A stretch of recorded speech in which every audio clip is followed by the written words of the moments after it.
చట్టం నాకు తెలుసు, కాన్స్టిట్యూషన్ చదువుకున్నాను. భారత రాజ్యాంగము హక్కులతో పాటు బాధ్యతలు కూడా ఇచ్చింది. న్యాయమూర్తి దగ్గర ఒక కేసు వెళ్ళినప్పుడు దాని తాలూకా ఇంటెన్షన్ చూస్తాడు. Provoking also crime, provoking also crime.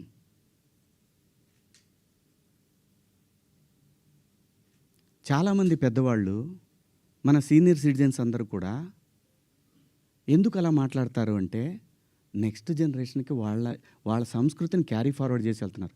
వేసుకుంటారా వేసుకోరా మీ ఇష్టం అమ్మ, నేనెవరిని చెప్పటానికి. అలా పోయినప్పుడు ఆ పిల్ల ఇబ్బంది పడితే అది చూసి తట్టుకోలేక మాట్లాడానే తప్ప ఎవరే బట్టలు వేసుకుంటే నాకేంటండి. పోనీ మీరు ఎవరన్నా ఆ పిల్లకి అండగా నిలబడ్డారమ్మా? ఒక్కళ్ళన్నా నిలబడ్డారండి? ఇది తప్పు, ఇంతమంది ఒక ఆడపిల్ల మీద దాడి చేయటం అని మాట్లాడారా? ఆ బిడ్డ కోసమే నేను మాట్లాడాను.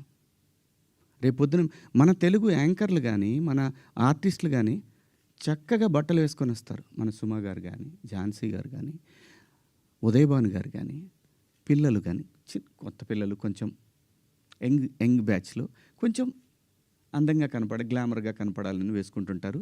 దానికి నెటిజన్స్ నుంచి వచ్చే సజెషన్స్ తోటి వాళ్ళు మార్చుకుంటారు. ఆ అమ్మాయి బయట నుంచి వచ్చిన అమ్మాయి. మనకి రెస్పాన్సిబిలిటీస్ కూడా ఉంటాయి కదా. నేనెవరిని హక్కుల్ని హరించడానికి? నేను ఎవరిని అనలేదే పలానా వాళ్ళ పేరు పెట్టి. బలైంది ఎవరు? ఇప్పుడు ప్రజల చేతిలో బలైంది ఎవరు? నాకేంటమ్మా, నాకేంటి అనసూయ గారు, మిమ్మల్ని ఎందుకంటాను నేను? అసలు మీరు ఎందుకు వచ్చారు దీంట్లోకి? నేను మిమ్మల్ని ఏమన్నా అన్నానండి? నేను అన్నాను, అమ్మా బయట నుంచి వచ్చిన హీరోయిన్లు కానీ మన హీరోయిన్లు, ఎగ్జాక్ట్ వర్డ్స్, హీరోయిన్లు కాస్త ఫంక్షన్లకు వెళ్ళేటప్పుడు కొంచెం మంచి బట్టలు వేసుకొని వెళ్ళడమ్మా, మనకి ఎందుకు ఈ దరిద్రం బయట, వాళ్ళందరూ ఎగబడతారు. నిన్న మనం అక్కడ చూసాం కదా. మనం కొత్తగా చూపించేది ఏదైనా తర్వాత ఒక పదం వాడాను, విచ్ ఈస్ రెడిక్యులస్. నాకు వాడకూడదు ఆ పదం. నాకు ఇప్పటికి కూడా అది ఎన్నాళ్ళు హాంట్ చేస్తా తెలీదు. నేనా ఈ పదం వాడింది అని. ఓకే, నేను మనిషినే, నాకు కర్మలు ఉంటాయి, పొరపాటు జరిగింది.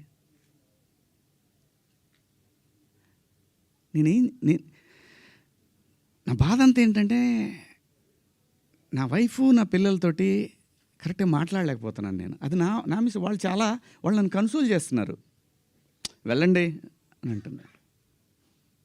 అంటే ఎవరికో అయిందని కాదు, శివాజీ ఇలా మాట్లాడ్డే అని ఆ వైఫ్ని ఎవరిని అడుగుతారేమో అనే బాధ తప్ప నేను దేనికి భయపడేవాడిని కాదండి. తప్పు చేసినప్పుడు క్షమాపణ చెప్పడానికి కూడా ఒక క్షణం కూడా మనలో మనం కూర్చొని ఒక మాట అడిగితే సింపుల్గా, అమ్మ నన్ను క్షమించండి, నా వల్ల ఈ 2 పదాలు దొరికినాయి అని చెప్పేదానికి దాన్ని చాలా దూరం సాగదీశారు. పర్వాలేదండి, మేము పట్టడానికి ఉన్నాం, పడతాం. సమాజంలో ఎప్పుడైనా సరే ఇలా జరిగినప్పుడు నేను మాట్లాడతానండి, నేను ఖచ్చితంగా మాట్లాడతానండి. నేను ఏ తండ్రి వదిలేస్తారండి పిల్లల్ని? ఇంకొక పదం, ఒకప్పుడు ఒక జర్నలిస్ట్ మేడం గారు స్వేచ్ఛ మగాడిచ్చాడా అనే అంటే ఇదే డివిజన్ తీసుకురావటానికి. నేను అన్న ఉద్దేశం ఏంటంటే, స్వేచ్ఛ ఎందుకు కోల్పోవాలంటే, ఒక ఇంటర్మీడియట్ చదివే పాప ఒక సెమీ బాడీ కనిపిస్తా స్లీవ్లెస్ వేసుకొని వెళ్తే ఆ పాప అబ్యూజ్కి గురైనప్పుడు ఆ తండ్రి అనుక్షణం వెంటుంటాడు. అప్పటిదాకా హాయిగా తిరిగిన పిల్ల వీళ్ళ ప్రేమలో, వీళ్ళ పొసెసివ్నెస్ వల్ల ఆ పాప తన ఫ్రీడమ్ని కోల్పోయినట్టు ఫీల్ అవుతుంది. అది దాని అర్థం. మీరందరూ పెద్దవాళ్ళమ్మా, ఎవరెవరైతే నన్ను దోషిగా సమాజం ముందు నిలబెట్టాలనుకున్నారో మీ అందరికీ వందనాలు. మీరు బాధపడ్డందుకు మీకు కూడా క్షమాపణలు. ఇది శివాజీయే ఎందుకు? ఇంకా ఇంతకుముందు చాలా జరిగినాయి కదా! వాళ్ళని అడగరే?